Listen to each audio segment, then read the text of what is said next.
reviews at the movie theater. It's all mind manipulation, right? Think about that with commercials and ads and radio and all the things that can be used to manipulate your mind into doing things that you might not have otherwise thought about doing. It's been going on for years, for forever. Yes, so when I hear mind control, I think, do I agree or believe that? Absolutely. Absolutely. They have a way of manipulating and showing you things to steer you in a direction they want you to go. By discourse and activism to generate outcomes it considers desirable. Mm-hmm.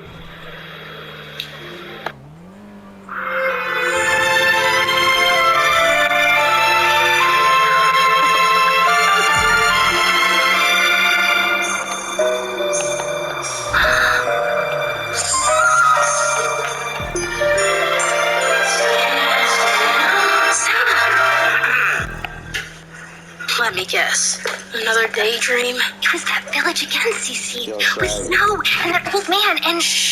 People will think that's weird. You don't? You've been there. We were 6, Sam. Kids imagine things. Oh.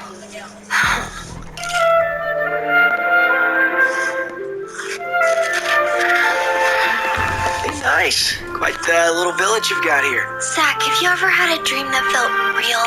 Sure. Last night I dreamed I gave a book report and forgot my pants. That was too real. I mean a dream that feels real even after you wake up, like a memory. That's what this is? I haven't thought about this place in forever. Now every time I close my eyes, I'm there. Ooh, freaky.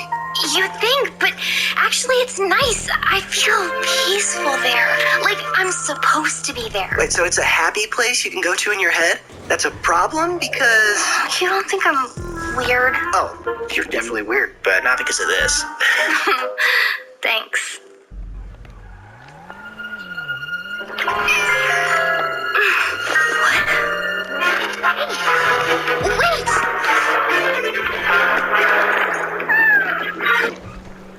An order from the Foreign Intelligence Surveillance Court to Verizon instructing them to hand over all metadata for all US customer phone calls.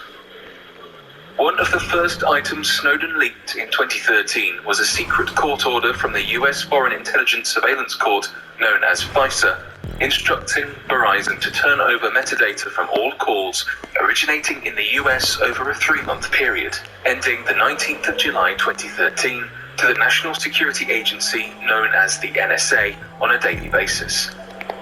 A note on the order says it's supposed to have remained classified until April 2038. The report was released on The Guardian, written by Glenn Greenwald. According to the document, telephony metadata includes comprehensive communications routing information, including but not limited to session identifying information. For example, originating and terminating telephone number, international mobile subscriber identity number, international mobile station equipment identity number, and time and duration of call. It noted that the telephony metadata does not include the substantive content of any communication or the name, address, or financial information of a subscriber or customer. The document also instructs Verizon not to tell anyone about the court order. While the Verizon court order is the one that was linked, AT&T and Sprint were also reported to have given their records to the NSA.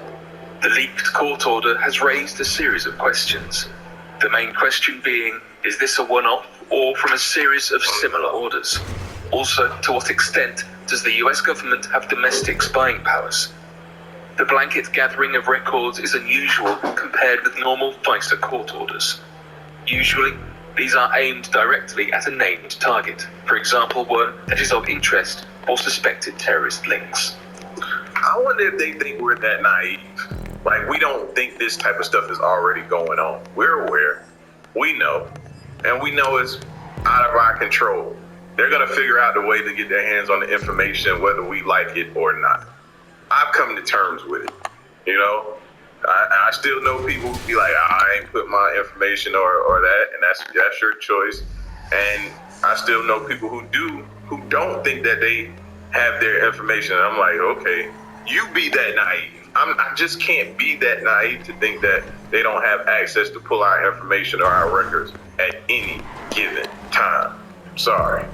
While the data does not include substantive content of communication, there is enough data to build an accurate picture of who was contacted, when, how, and where. According to the Washington Post, NSA analysts may not search the records without reasonable, articulable suspicion that the data is related to a specific terrorism case. Only a small fraction of the records are reviewed, officials said. The law used to gain the order is the Business Records provision of the Patriot Act, 50 U.S.C. Section 1861.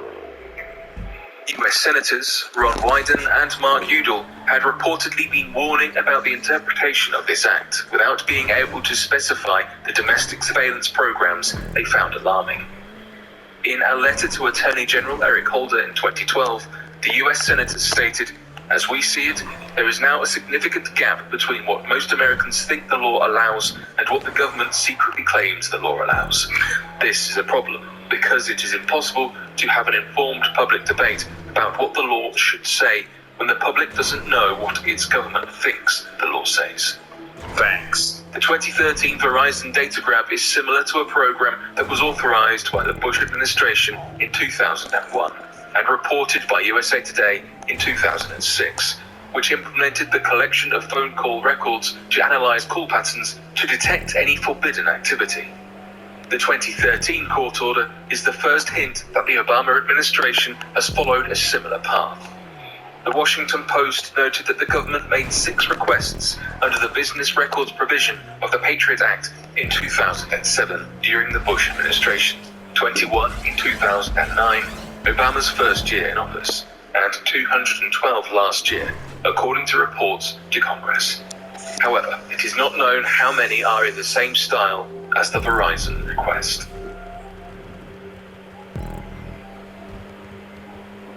The NSA program PRISM, which allows the NSA to monitor people's email, web searches, and overall internet use.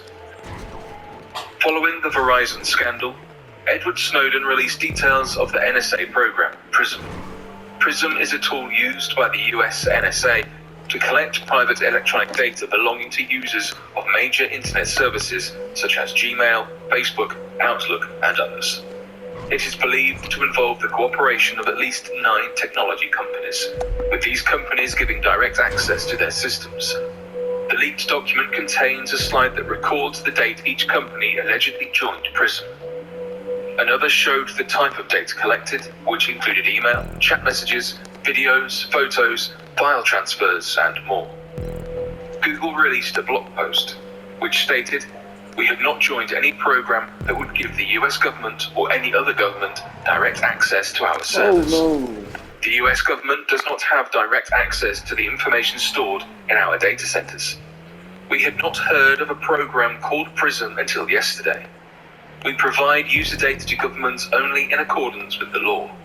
Our legal team reviews each and every request and frequently pushes back when requests are overly broad or don't follow the correct process.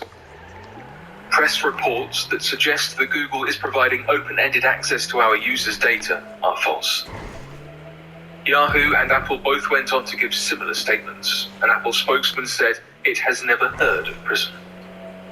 Yahoo released a statement saying, "Yahoo has not joined any program in which we volunteer to share user data with the US government. We do not voluntarily disclose user information."